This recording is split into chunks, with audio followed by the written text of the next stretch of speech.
Hello everyone, Miss Chanelle here, CSBS Success, Language Success Coach, and I'm here to give you secrets. This is actually a request. Someone asked me about the difference between persuasive and argumentative because, I think maybe they saw it in one of my videos, but I keep saying you're supposed to do argumentative for the section D question for the exam. Hey, okay, yeah, for the exam, and I'm seeing people teaching persuasive hardcore. So I don't know if, what happens is that I end up getting students who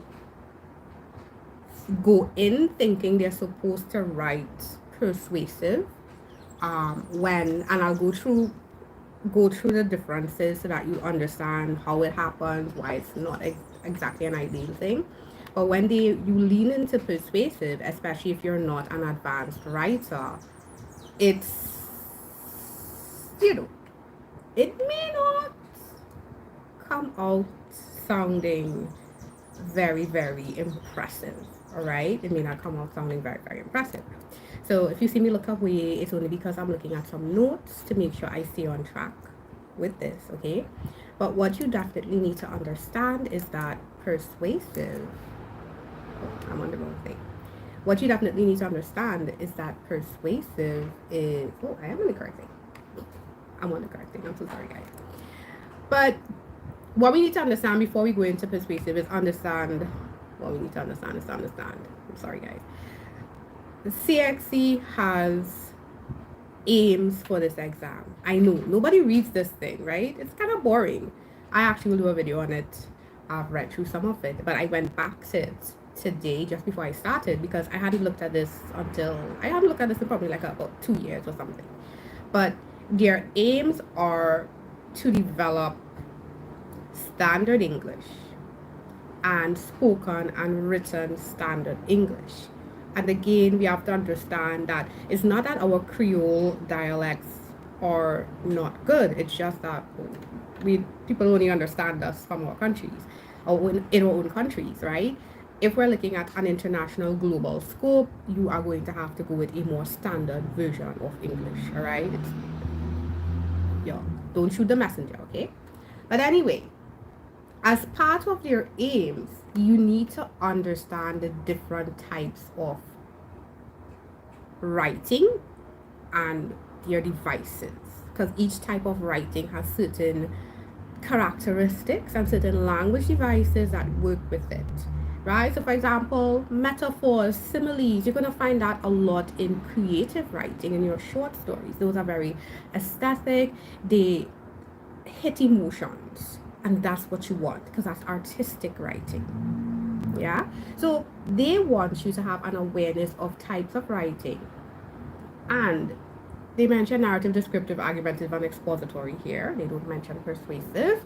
All right, and you still have to, as a skill, be able to recognize different types of writing and recognize when you're getting information and recognize when you're being given opinions. All right, and you should be able to detect bias. So this is just a very general overview of what they expect, and that was understanding there. There's two profiles: understanding expression. In terms of expression, in terms of what you write, you should be able to produce logical argument using justifiable techniques related to sound, oral, and written debate. Okay, so I'm just gonna leave that there. I know that that's a very general, vague, very general, very vague, but I'm leaving it there. Okay, now essentially what it means is that you are looking at work that's about giving facts, right? Argumentative is all about giving facts. Now the thing is, persuasive tends to use facts. Okay, so let's get into why are they different? Because they share this commonality of facts, giving information, and they share the commonality of giving an opinion. But there's literally that's where they intersect. and that's it. Okay, so what you have to understand is that in terms of types of discourse, okay, discourse meaning types of writing, types of speaking, we have categories, okay. Now, narrative and descriptive work tends to fall in the artistic category. All right, they tend to fall in the artistic category. There's more emphasis on emotions in the artistic category. We're still writing, we're still talking, we're still using language, but there's an emphasis on emotion, right? You look at a show and you feel something, you resonate with something. You don't resonate with the information, you really resonate with how the character feels. You resonate with the beauty of the scenery, right? There are some shows where the setting is so gorgeous that you're like, oh my god, I wish I was there, right? It evokes emotion, right? And then you have, so that's artistic discourse, right? I'm so sorry for the bouncing screen, my bad. And then you've got technical discourse. Technical discourse is, or scientific discourse is all about that information. We just want to know why we're doing it, when we're doing it, and how we're doing it. You did not just freeze up on me, did you? Did you just freeze up on me, Mike?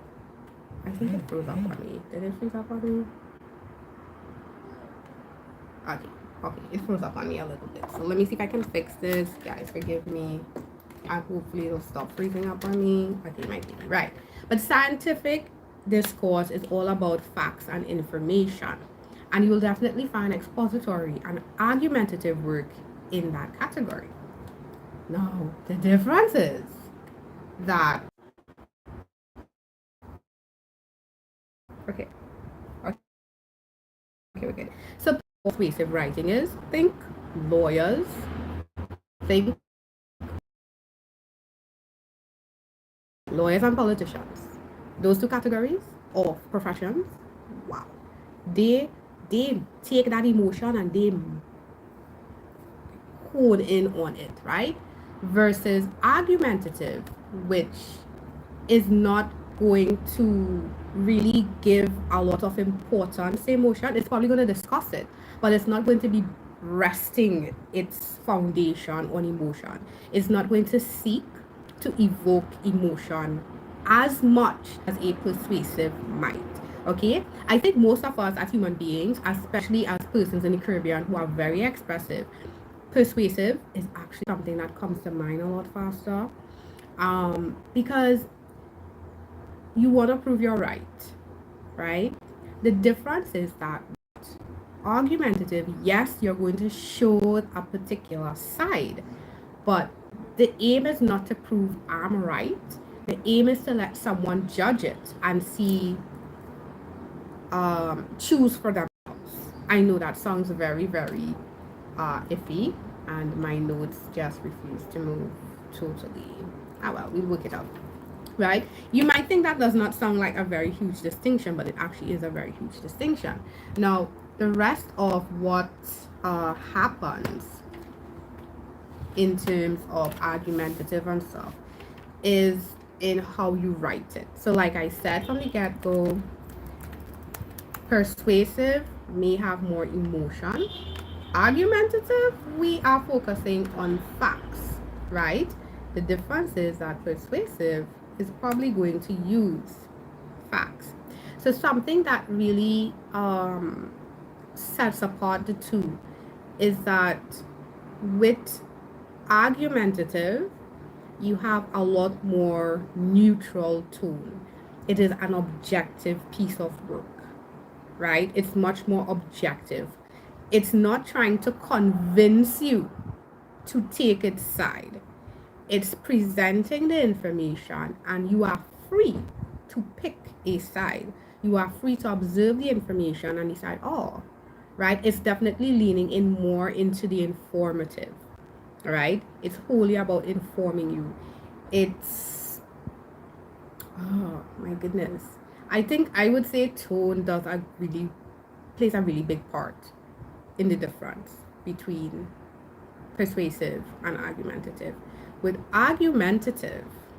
persuasive, you will find that there is often a tone that's colored by emotion. All right? You can feel something with persuasive. Argumentative, you don't feel any emotion. So you'll find that free. When I say free, it says that you might find in a stories, you might find more metaphors, you might find more similes, because these things bring emotion to us, right? Versus technical or scientific discourse, argumentative, you're going to use a lot more neutral words. You're going to use a lot more denotative language. What is denotative language? I'll help you out. Denotative language is those dictionary terms. Yes, everything is in the dictionary. Not very helpful. Okay, let me go ahead. It's like a lot more neutral terms. You see, I'm going back to the word neutral, right? So there are some words, the connotative ones, they inject emotion. So versus injecting emotion with your language, you're to be as objective as possible in an argumentative. So you see all those transition words like moreover and in addition, they tend to actually some objectivity. That's why you find them in argumentative. Unfortunately, some people who are kind of confused about writing, they tend oh, when I write I need to use these things, and I've seen students use them in short stories. And it's like so I'd love it in argumentative, in summary as well. They sound very impressive. In a short story, ew. And why do they sound ew? It's because they're not very artistic. They're not going to hit that emotional aspect that you would want in a persuasive piece. All right. Let me see if my notes are not being my friend right now. And I wonder if I have to redo this, and I have all my notes here. Okay. So yes, essentially that is what the differences are. I would say tone and oh my gosh, please come back up. I would say tone and your word choice. Now, the third thing that I think really helps you with argumentative, because you understand that persuasive is much more about your emotion. I could just rattle off something, bam, right? And you could feel my emotion and you could share or disagree with me. And in fact, a lot of social media right now is a lot of persuasive reasoning. A lot of persuasive. You get so much emotion that you may not even have facts. I monitor some things, like I'm monitoring there's a bit of a drama in the K-pop world right now, and I'm monitoring that. But there are so many people who don't speak Korean, and they know what's happening more than the people who speak Korean, because they got information, but they're not Korean, and they're really rolling off of a very emotional base, right? So because they're rolling off this emotional base, all of their arguments are based off of emotion, right? Now, basing your arguments off of emotion, it doesn't mean it's bad. It doesn't mean it's bad, but you have to understand that argumentative work is about thinking. So this is where I'm getting to. One of the things that helps you with argumentative is really taking your time and thinking about what you're going to write. Now, this doesn't mean that politicians and those lawyers don't think about what they write. They definitely do. What I'm saying is that because your tendency may be to go for persuasive, you really have to spend that thinking time. This is one question where I recommend that you take your time to plan. You're supposed to plan everything in this paper, and some people don't understand what planning means. I probably will do a video on planning. But the thing is, you really want to think of your reasons, because reasons require thinking and logic. I'm so sorry. It requires thinking and logic. And argumentative is all about thinking and logic. That's what it is about. Persuasive is always going to be partial.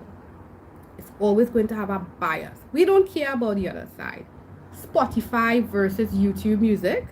I am total Spotify. I'm not even going to give YouTube music the time of day, right? I'm not going to even mention anything. I don't do that, right? I'm not even going to help them. I'm probably going to bash them, right? I'm going to bash them. That's a tactic I think I've seen.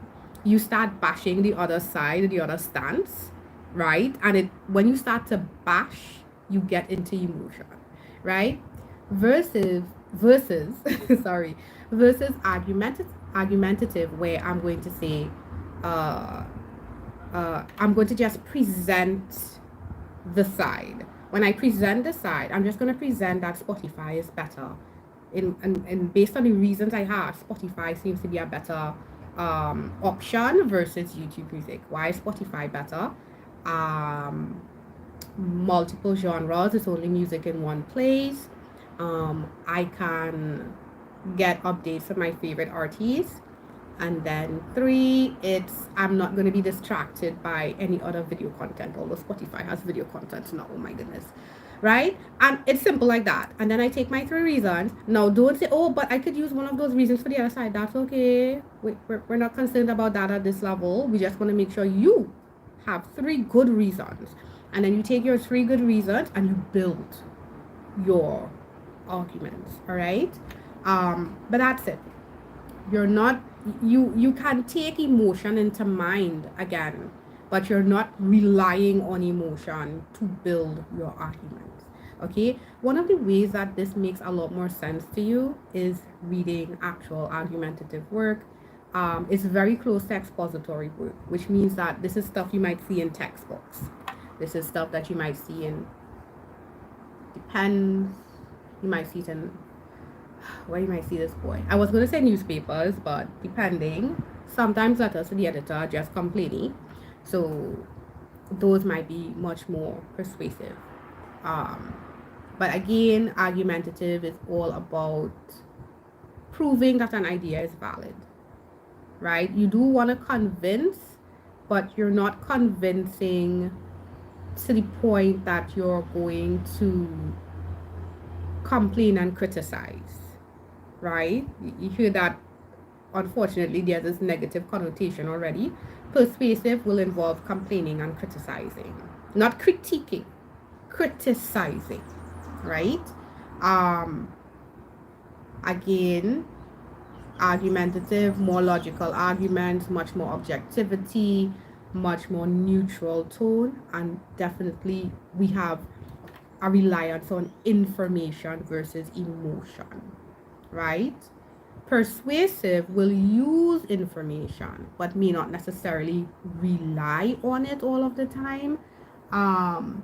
It's going to focus much more on emotion and use non-neutral tones, which means there are emotions involved.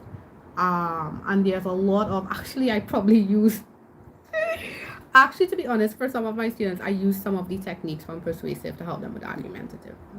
Because some of the techniques from Persuasive are so good, like list of three. List of three is my favorite one.